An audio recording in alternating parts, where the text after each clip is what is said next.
গগন মাধুরীর জলে ভেজা কবিতায় আছো সরওয়ারদি শেরে বাংলা ভাষানির শেষ ইচ্ছায়। তুমি বঙ্গবন্ধু রক্তে আগুন জ্বলা জ্বালাময়ী সে ভাষণ।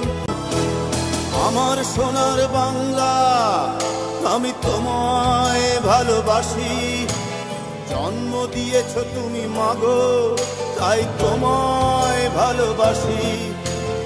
আমার প্রাণের বাংলা আমি তোমায় ভালোবাসি, প্রাণের প্রিয় মা তোকে বড় বেশি ভালোবাসি।